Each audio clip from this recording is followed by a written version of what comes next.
Hello everyone. तो कैसे हैं आप सब? उम्मीद है आप सब बहुत अच्छे होंगे। तो स्वागत है हमारे यूट्यूब चैनल पर। जैसा कि आप जानते हैं कि हमारा जो कक्षा 6 का जो भूगोल चल रहा है, भूगोल का हमारा अध्याय 4 चल रहा है, मानचित्र जिसका नाम है। ठीक है, तो हमारा जो है कुछ टॉपिक क्लियर हो चुके हैं। हम पिछली जो क्लास में हम पढ़ चुके हैं कि मानचित्र कितने प्रकार के होते हैं। 3 प्रकार के होते हैं फ्रेंड्स, और ये भौतिक मानचित्र, राजनीतिक मानचित्र और थीमेटिक मानचित्र, और इनके बारे में भी हमने अच्छे से जानकारी ले ली है। और आज हम पढ़ने वाले हैं मानचित्र के कितने घटक होते हैं। 3 मानचित्र के 3 घटक होते हैं, दूरी, दिशा और प्रतीक। तो आज हम सबसे पहला पॉइंट आ रहा है हमारा दूरी। तो दूरी के बारे में आज जो हम जानकारी हासिल करेंगे। ठीक है, आगे बढ़ते हैं। आगे आ रहा है मानचित्र एक आरेखन होता है। मानचित्र जो है एक मतलब आरेखन यानी कि लिखा हुआ, हाथ से रेखा खींचा हुआ मानचित्र जो होता है उसे ही हम मानचित्र कहते हैं, जो कि पूरे विश्व या उसके एक भाग को छोटा कर कागज के एक पन्ने पर दर्शाता है। यह कह सकते हैं कि मानचित्र छोटे पैमाने पर खींचे जाते हैं, यानी कि ये आप कह सकते हो मानचित्र जो है छोटे पैमाने पर खींचे जाते हैं, लेकिन इसे इतनी सावधानी से छोटा किया जाता है कि ताकि स्थान के बीच की दूरी की वास्तविक रहे। यह तभी संभव हो जाता है जब कागज पर एक छोटी दूरी स्थल की बड़ी दूरी को व्यक्त करती है। ठीक है, यानी कि बड़ी दूरी को छोटी सी दूरी में बताया जाता है। ऐसा नहीं कि रास्ता गलत कर देते हैं, सही बताते हैं, बस उसे छोटा करके बताते हैं। ठीक है, इसलिए इस उद्देश्य के लिए एक पैमाना चुना जाता है। पैमाना स्थल पर वास्तविक दूरी तथा मानचित्र पर दिखाई गई दूरी के बीच का अनुपात होता है। उदाहरण के लिए आपके विद्यालय एवं आपके घर के बीच की दूरी कितनी है? जैसे 10 किलोमीटर मान लो, 10 किलोमीटर, जिसे मानचित्र पर 2 सेंटीमीटर की दूरी से व्यक्त किया जाता है। इसका अभिप्राय है कि मानचित्र का 1 सेंटीमीटर स्थल के 5 किलोमीटर को दर्शाता है। एक सेमी जो होता है सेंटीमीटर, उसे क्या दिखाते हैं? 5 सेंटीमीटर किलोमीटर को दर्शाता है। तो सोचो, आपके रेखा चित्र का पैमाना होगा 1 सेमी यानी कि 5 किलोमीटर। ठीक है, इस प्रकार पैमाना किसी भी मानचित्र के लिए बहुत महत्वपूर्ण होता है। अगर आपको पैमाने की जानकारी है तो आप मानचित्र पर दिए गए किसी भी 2 स्थानों के बीच की दूरी का पता लगा सकते हैं। आपको ये दिया हुआ है ये चीज़।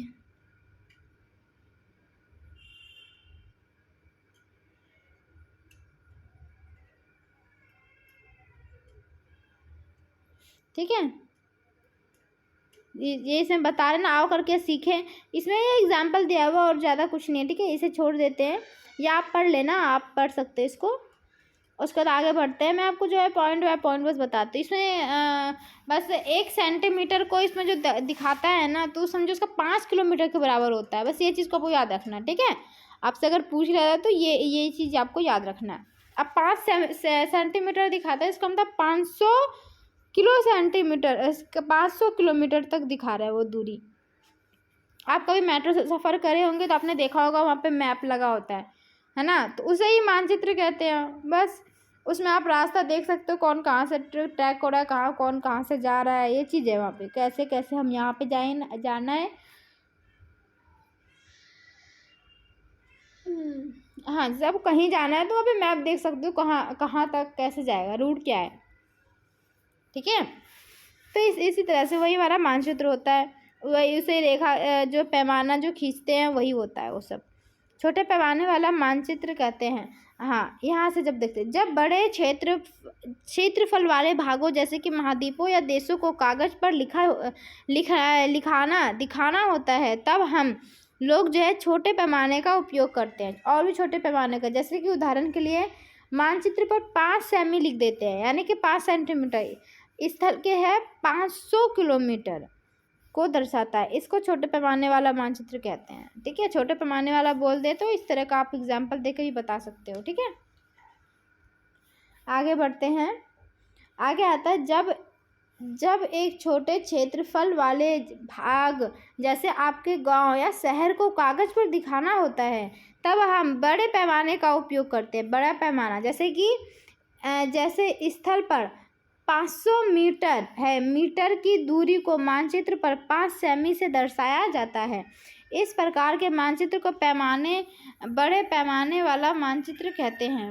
बड़े मतलब उसका अपोजिट हो गया, उल्टा कर दिया तो ये बड़ा पैमाना हो गया। तो बड़े पैमाने वाले मानचित्र छोटे पैमाने वाले मानचित्र की अपेक्षा जो है अधिक जानकारी प्रदान करती है। क्या है? बड़ा पैमाने वाले मानचित्र छोटे पैमाने वाले मानचित्र की अपेक्षा अधिक जानकारी जो है प्रदान करती है, यानी अधिक जानकारी जो है देती है।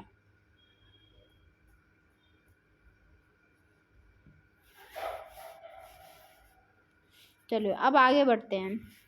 उम्मीद करता हूँ आपको ये समझ में आएगा। ये यहाँ पे बस एग्जाम्पल दिया हुआ है और ज़्यादा कुछ नहीं है। और यहाँ पे देखो आप पहचानो, इस तरह से देख के जैसे कि हमें मानचित्र कैसे में पता चलता है कहाँ पे क्या है। तो देख सामुदायिक क्षेत्र केंद्र है ये, ठीक है।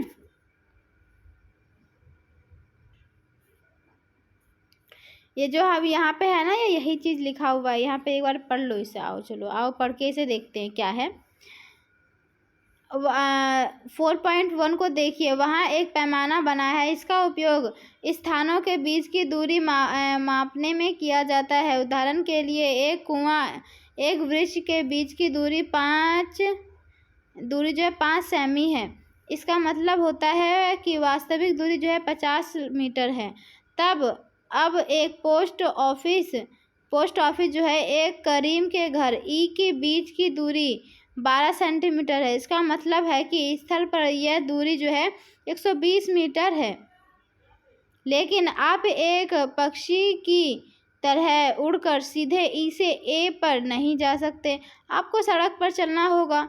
अब हम लोग पैदल तय की जाने वाली जो दूरी है ई से सी, उसके बाद सी से एम, एम से बी तथा बी से ए को मापते हैं। सभी दूरियों को जोड़ दे, यह करीम के घर से पोस्ट ऑफिस तक की कुल दूरी होगी। यहाँ पे जो है यही आपको बताया गया है। ये सामुदायिक केंद्र है, ठीक है। ये विद्यालय है, ये देखो ये विद्यालय है, ये सामुदायिक केंद्र है, ये करीम का घर है, ये शीला का, ये विकास का, ठीक है। ये दुकान है।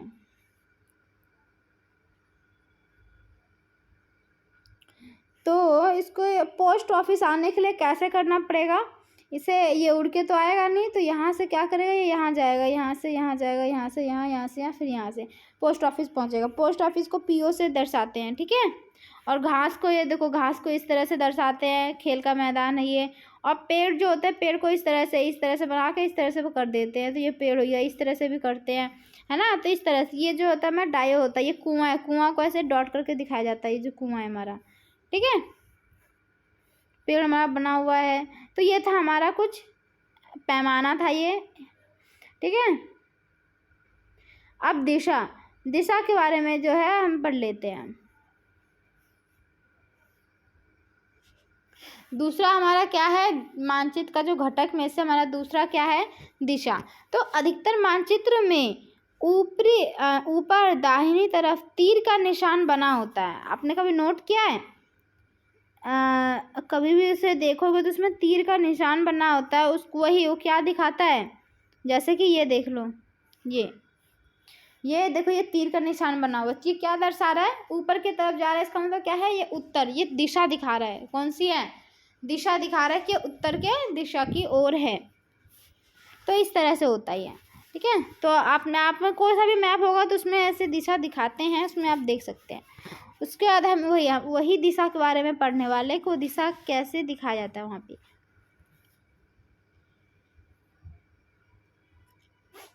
अधिकतर मानचित्र में ऊपर दाहिनी तरफ जो है एक दिशा निशान बना होता है, जिसके ऊपर अक्षर ऊ लिखा होता है। यह तीर का निशान उत्तर दिशा को दर्शाता है। इसे उत्तर रेखा कहा जाता है। इसे क्या कहते हैं? उत्तर रेखा कहा जाता है। जब आप उत्तर के बारे में जानते हैं तब आप दूरी दिशाओं जैसे पूर्व, पश्चिम तथा दिशा के बारे में पता लगा सकते हैं। मानचित्र 4.2 में 4 मुख्य दिशाओं उत्तर, दक्षिण, पूर्व, पश्चिम को दिखाया गया है। वे प्रधान दिगंबिंदु कहते हैं। ये थोड़ा सा अजीब सा वर्ड है फ्रेंड्स, तो इसे आप जो है लिख सकते हैं नोट से, ठीक है। यहाँ पे क्या क्या बात, ये देखो 4.2 में 4.2 इसे देखो, ठीक है। ये देखो यहाँ पे कैसे दिखाया गया, उत्तर है तो ये ऊ लिखा हुआ है, ये दक्षिण है तो द, यहाँ पे पूरब है तो प, ये पू, और पश्चिम है तो प। तो इस तरह से दिखाया गया है। ये है उत्तर पश्चिम और उत्तर पूरब, ये दक्षिण पूरब, ये दक्षिण पश्चिम, ठीक है। इस तरह से है।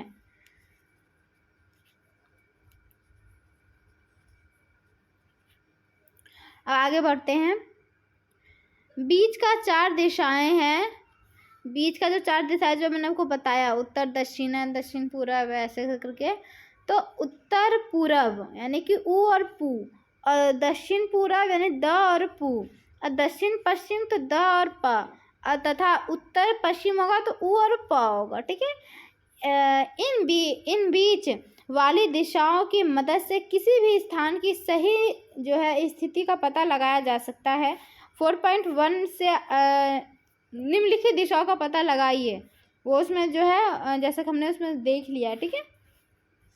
विकास के घर से सामुदायिक केंद्र तथा खेल के मैदान की दिशा, और दुकानों से विद्यालय की दिशा, हर किसी की इसमें देख सकते हो कैसे है।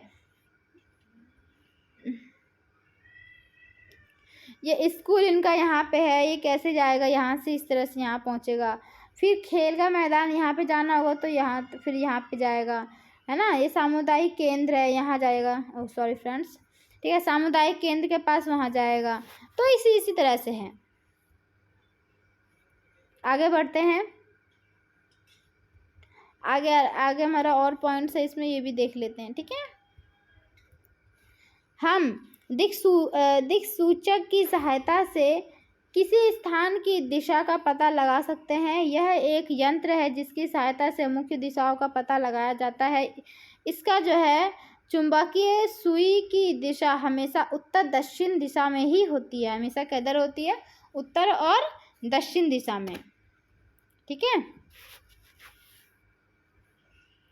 4.2 का ये देखो, ये जो दिशा होता है ना, ये जो है इसे कहते हैं प्रधान दिगम बिंदु, इसे कहते हैं, इसे, ये जो आपको ऊपर दिख रहा है ना, ये चीज़ इसको बोलते हैं। और जो नीचे का होता है ये होता है हमारा दिक् सूचक, यानी कि हमेशा उत्तर और दक्षिण को ही दिखाता है, इसके अलावा और किसी भाग को नहीं दिखाता, ये ऐसे ही हमेशा बना रहता है, ये दिशा को दिखाता है, ठीक है। अब हमारा नेक्स्ट पॉइंट है प्रतीक। प्रतीक जो है हमारा, इस बारे में भी हम पढ़ लेते हैं, ज़्यादा नहीं है। अब इसके बारे में देखो, प्रतीक के बारे में हम बस पढ़ेंगे, और रेखा की का है, फिर शाखा है, ठीक है। अब बस ख़त्म होने वाला है फ्रेंड्स, तो बोर ना हो और इन्जॉय करें टॉपिक को। मैं टॉपिक ज़्यादा जो है इसलिए नहीं ज़्यादा फैला कर नहीं बता रही हूँ, अच्छे से फिर भी थोड़ा इन्जॉय करके बता रही हूँ, ठीक है फ्रेंड्स। तो आते हैं हमारे प्रतीक पे। यह किसी भी मानचित्र का तीसरा प्रमुख घटक है। किसी भी मानचित्र पर वास्तविक आकार एवं प्रकार में विभिन्न आकृतियों जैसे भवनों, सड़कों, पुलों, वृक्षों, रेल पटरियों या कुएं को दिखाना संभव नहीं होता, इसलिए वे निश्चित अक्षरों, छायाओं, रंगों, चित्रों तथा रेखाओं का उपयोग करके दर्शाते हैं। आपको मैंने जो है पहले ही बताया प्रतीक क्या होते हैं, तो उसी चीज़ को है छोटा छोटा डेमो जैसा बना के दिखाया जाता है। यह प्रतीक कम स्थान में अधिक जानकारी प्रदान करते हैं। इन प्रतीकों के इस्तेमाल के द्वारा मानचित्र को आसानी से खींचा जा सकता है तथा इनका अध्ययन करना आसान होता है। अगर आप एक क्षेत्र की भाषा को नहीं जानते हैं तथा आप किसी से दिशाओं के बारे में नहीं पूछ सकते हैं, तब आप जो है इन चित्रों की सहायता से क्या कर सकते हैं, वहाँ के बारे में जानकारी जो है ले सकते हैं, है ना, ठीक है। के द्वारा मानचित्र यानी कि उसके सहायता के द्वारा क्या कर सकते हो, मानचित्र की जानकारी जो है प्राप्त कर सकते हो। अब मानचित्रों की एक विश्वव्यापी भाषा होती है, बिल्कुल वो लगता है उसमें लिखा नहीं होता कुछ, लेकिन डायग्राम से ही हमें एक जो है वो एक भाषा दर्शाती है, हमें कुछ कहती है, बताती है, जिसे सभी आसानी से समझ सकते हैं। इन प्रतीकों के उपयोग के संबंध में एक अंतर्राष्ट्रीय सहमति है। ये रूढ़, आगे बढ़ते हैं, ये रूढ़ प्रतीक कहते हैं। इसे क्या कहते हैं? रूढ़ प्रतीक जो है कहते हैं। अभी हम प्रतीक के बारे में पढ़ेंगे। कुछ रूढ़ प्रतीक जैसे 4.3 में दर्शाए गए हैं। विभिन्न रंगों का उपयोग भी इसी उद्देश्य से किया जाता है। उदाहरण के लिए सामान्य नीले रंग का इस्तेमाल जलाशय यानी कि पानी को दिखाता है, और भूरा रंग पर्वतों को, पीला रंग पठारों और हरा रंग मैदान को दर्शाने के लिए किया जाता है। ठीक है, यहाँ पे जैसे कि हमारा जो है 4.3 में देखना है। यहाँ पे आप देखो इसके सारे जो है प्रतीक दिखाए गए हैं। जैसे कि हमारा पहला आ रहा है रेलवे लाइन। रेलवे लाइन को देखो तो अब किस तरह से दिखाते हैं? बड़ी लाइन सबसे पहला जो है, जैसे कि ये रेलवे लाइन है तो ये बड़ी लाइन है, तो ये इसकी है देखो बड़ी लाइन कुछ ऐसा होता है, इसका प्रतीक है। मीटर लाइन की ऐसी प्रतीक होती है। और रेलवे स्टेशन, जब स्टेशन होगा तो इस तरह से रेल RS लिखा होगा, यानी रेलवे स्टेशन। ठीक है, इस तरह से बना होगा। फिर सड़कें दो तरह की, पक्की होगी तो इस तरह की दिखाई देगी, और कच्ची होगी तो डॉट डॉट डॉट डॉट करके इस तरह से दिखाई देगी। ठीक है फ्रेंड्स, और सीमा यानी कि कहाँ तक है, तो अंतर्राष्ट्रीय होगी तो इस तरह से दिखाई देगी, और राज्य की होगी तो इस तरह की, और जिला का होगा तो इस तरह का दिखाई देगा। ठीक है, और नदी में देखिए कुआं, तालाब, नहर, पुल। तो इसमें देखें तो कुआं हमारा ऐसा दिखाते हैं, नहर ऐसा, तालाब ऐसा, है ना, और जो है पुल का हमारा ऐसा दिखाता है, तो इस तरह का है। ठीक है, ये पंप का है। उसके बाद आगे बढ़ते हैं। आगे आ रहा है हमारा मंदिर। जो भी हमारे धर्म के स्थल बनाए जाते हैं वो है हमारे से मस्जिद। मंदिर है तो इस तरह से मंदिर को बनाते हैं। फिर गिरजाघर है, गिरजाघर को इस तरह से बनाते हैं, मस्जिद को इस तरह से, और छतरी का इस तरह का बनता है। ठीक है, पोस्ट ऑफिस को PO करके लिखते हैं, पोस्ट एवं टेलीग्राफ ऑफिस, तो ऐसा लिखते हैं। और पुलिस स्टेशन तो PS लगाते हैं, आपने देखा होगा PS लिखा हुआ रहता है। और बस्ती या कब्रिस्तान को दिखाते हैं। बस्ती यानी गाँव जहाँ पे लोग रहते हैं वहाँ का इस तरह का दिखाएगा, और जहाँ पे कब्रिस्तान है जो मरे हुए लोग हैं वो इस तरह से दिखाते हैं। पेड़ इस तरह का दिखाते हैं, और घास जो है वो इस तरह का दिखाते हैं। तो अब जो है आप ये मानचित्र पे दर्शाया जाता है जिससे कि आपको ये पहचान में आ सके। ठीक है, जैसे कि अब यहाँ से आप पहचान सकते हो यहाँ पे कौन कौन है, कैसे कैसे हैं, जरा आप बता सकते हो? कमेंट करके जरा बताना किसको किसको ये चीज़ समझ में आया। तो कैसे कैसे बताओगे ये कौन सी है? यहाँ पे इंसान रह रहा है, ये बसंतपुर है, यहाँ पे एक मंदिर बना हुआ है, यहाँ पे एक रेलवे स्टेशन है ना, यहाँ पे भी लोग रह रहे हैं, यहाँ पे भी रह रहे, गाँव, ये डुमरी, ये सुंदरपुर, ये रेलवे लाइन है, ये तालाब है, यहाँ पे खंबा लगा, ये उत्तर की दिशा दिखा रहा है, यहाँ पे एक गिरजाघर का बना हुआ है, यहाँ पे एक विद्यालय है। ठीक है, ये नदी है, ये मरे हुए लोग हैं यहाँ पे। फिर यहाँ पे उनका है, क्रिश्चियन का है, ये यहाँ पे PTO है ना, पोस्ट ऑफिस, टेलीग्राफ जो था वही हमारा। तो ऐसे जो है हमारे ऐसे कुछ होते हैं। यहाँ पे PS है यानी पुलिस स्टेशन है, इस तरह से जो दिखाते हैं। ठीक है, इस चीज़ को पहचानना, किसी को उसको समझ में आया वो भी जरा मुझे बताना। अब आता है रेखा चित्र। तो रेखा चित्र के बारे में जान लेते हैं। रेखा चित्र एक आरेखन है। आरेखन यानी कि हाथ से खींचा हुआ चित्र है, जो पैमाने पर क्या होता है, आधारित ना होकर किस पे होता है, पैमाने पर आधारित नहीं होता है, याददाश्त पर आधारित होता है। यानी कि याददाश्त और स्थानीय प्रेषण पर आधारित होता है।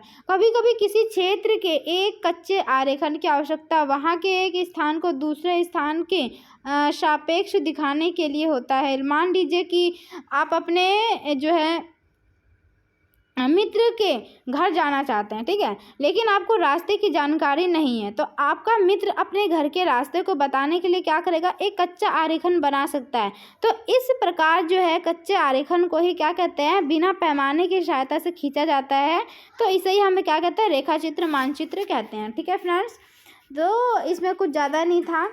उसका बाद हमारा आता है खाका। खाका कहते हैं, खाका किसको कहते हैं, खाका एक छोटे क्षेत्र का बड़े पैमाने पर खींचा गया रेखा जो होता है वो खाका कहलाता है।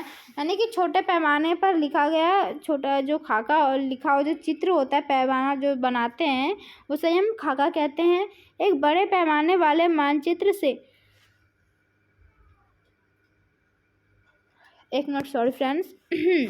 एक बड़े पैमाने वाले मानचित्र से हमें बहुत सी जानकारी प्राप्त होती है, लेकिन कुछ ऐसी चीज़ें होती है जिन्हें हम कभी कभी जो है जानना चाहते हैं, जैसे कि किसी कमरे की लंबाई एवं चौड़ाई, जिसे मानचित्र में दिखाया जा सकता है। उस समय हम लोग जो है बड़े पैमाने वाला एक रेखा चित्र खींच सकते हैं, जिसे खाका कहा जाता है। यानी कि उसी समय बना सकते हैं लंबाई चौड़ाई। अगर तुमसे कोई पूछ ले रूम का, तो किस तरह से बनाओगे, तो इस तरह का जो एक लाइन घर के घर जैसा बना लोगे, तो उसे हम खाका कहते हैं। ठीक है, छोटा मोटा जो बनाया होता है। आओ कुछ करके सीखे। तो यह है हमारा स्कूल भुवन और NCERT वेब पोर्टल देखें इस। अच्छा, ऑनलाइन, चलो ये कुछ नहीं था। ठीक है, ये हमारा अब अभ्यास का आ गया है। आइए, आप अगर आपने अच्छे से लेसन को देखा है, क्लियर से अच्छे से समझा है, तो आप जो है क्वेश्चन आंसर भी आसानी से कर लेंगे। ठीक है फ्रेंड्स, आपको वीडियो अच्छी लगे तो लाइक करें, शेयर करें एंड सब्सक्राइब करें, और ज़्यादा से ज़्यादा सपोर्ट करें। और आपको कौन से क्लासेस की वीडियो चाहिए वो भी हमें ज़रा बताएं, ठीक है, जिससे कि आपको और जो है क्लासेस की ला के दूँ। ओके फ्रेंड्स, तो चलते हैं, मिलते हैं अब नेक्स्ट पार्ट में। Bye bye.